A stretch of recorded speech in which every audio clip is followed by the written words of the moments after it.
خدمات مطبوعات سروسط کارهای داخلی ولایت ورونش روسیه روز 27 یونیو سال 2024 با نشر یک ویدیو خبر داد که در جریان ریدها در ساختمان‌های شهر ورونش 69 مهاجر کوری از ازبکستان و تاجیکستان و ترکمنستان دستگیر شدند. در ویدیوی پلیس ورونش دیده می شود که کارمندان پلیس و آمون مهاجران را دستا در سر کتفای همدیگر قرار کردند و به چنین صورت از محل ساختمان با خود میبرند. در اطلاع رسمی گفته می شود که ریدها را کارمندان ریاست مهاجرت پلیس ولایت ورونش همراه با کارمندان PPS و روزگواردیا یا امان انجام داده.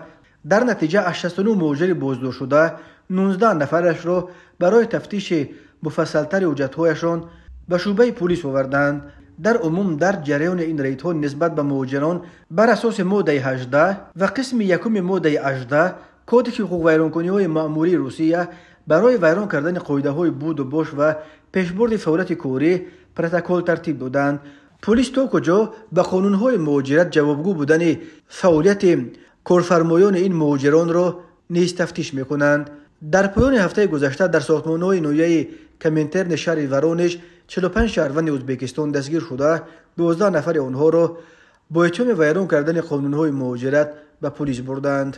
در عموم در ماه‌های آخر ریدها به ضد مهاجران در گوشه‌های گوناگون روسیه خیلی زیاد شده است. در جریان این ریدها مقامات روسیه اساساً مهاجران کوری از آسیای مرکزی اساساً از تاجیکستان، ازبکستان و قرقیزستان سه کشور اساسی تامین کننده بازار کار روسیه با نیروی کاری را دستگیر می‌کنند و تقریباً هر هفته از روسیه درباره از این کشور اخراج کردن گروه‌های نو به نو مهاجران خبرها به دست می‌رسد.